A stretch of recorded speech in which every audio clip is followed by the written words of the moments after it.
कौन है जनरल शंकर रॉय चौधरी?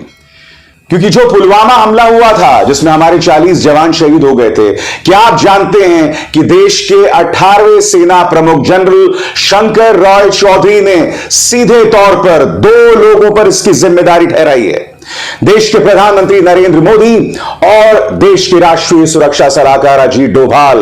बकौल शंकर राय चौधरी ये एक बहुत बड़ी इंटेलिजेंस नाकामी थी, इंटेलिजेंस फेलियर थी, और इसका जिम्मा सिर्फ 2 लोगों पर है, देश के प्रधानमंत्री और देश के राष्ट्रीय सुरक्षा सलाहकार। उन्होंने क्या क्या कहा दोस्तों, मैं चाहूंगा आप ध्यान से इस बात को सुने क्योंकि यह बात बहुत अहम है। यह देश के 18वें सेना प्रमुख बोल रहे हैं।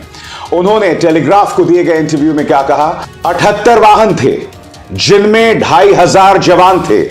उन्हें एक ऐसे रास्ते या हाईवे से नहीं ले जाना चाहिए था जो पाकिस्तानी सीमा के इतने करीब था। पुलवामा हादसा टल सकता था अगर जवानों को श्रीनगर हवाई जहाज में ले जाया गया होता। यह मांग किसने की थी? यह मांग सीआरपीएफ ने की थी, मगर इस मांग को अनसुना कर दिया था देश के गृह मंत्रालय ने। यही बात सत्यपाल मलिक ने भी कही थी। याद कीजिए भाजपा के प्रचार तंत्र ने, इनके पालतू पत्रकारों ने किस तरह से सत्यपाल मलिक के बयान को पाकिस्तान के साथ जोड़ दिया था कि पाकिस्तान के एजेंडे को पूरा किया जा रहा है।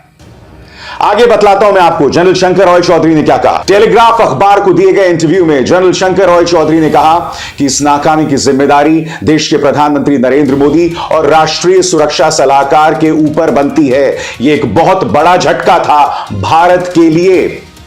एक तरह से कहा जा सकता है कि बहुत ही कड़ी शब्दावली का इस्तेमाल यहां जनरल शंकर रॉय चौधरी कर रहे हैं। याद कीजिए जम्मू कश्मीर के पूर्व राज्यपाल सत्यपाल मलिक ने कहा क्या था करण थापर को दिए गए अपने इंटरव्यू में, और यही बात उन्होंने एक और पत्रकार प्रशांत टंडन को भी कही थी। मैं चाहूंगा कि आप सुने द वायर को दिए गए इंटरव्यू में दरअसल उन्होंने कहा क्या था, और उसी बात की गूंज अब जनरल शंकर रॉय चौधरी के बयानों में भी सुनाई पड़ रही है। सुनिए। This is again very important. जब आपने प्रधानमंत्री साहब को उसी रात कहा था कि हमारी गलती के कारण हुआ कि इन्होंने एयरक्राफ्ट मांगे थे, आपकी होम मिनिस्ट्री ने इजाजत नहीं दी, और प्राइम मिनिस्टर कहा इसके बारे चुप रहो। In other words, don't let people know we made a mistake. Doval ने भी मुझे कहा कि ये मत बोलिए, आप चुप रहिए। किसने कहा आपको? डोभाल, अजीत डोभाल। उन्होंने भी कहा वो मेरे क्लास फेलो रहे हैं तो मेरे से कुछ भी बात कर सकते थे। उनका सवाल ये मत कहो। So what you are saying, मुझे लग गया था, मैं आपसे शेयर कर सकता हूं, मुझे लग गया था कि अब ये सारा ऑनर्स पाकिस्तान की तरफ जाना है, तो चुप रहिए। मतलब ये एक तरह की सरकार की चालू पॉलिसी थी कि blame Pakistan and we will get credit and it will help our election. Exactly. But you said 2 very important things. The Prime Minister knew because you had told him कि हमारी गलती के कारण हुआ।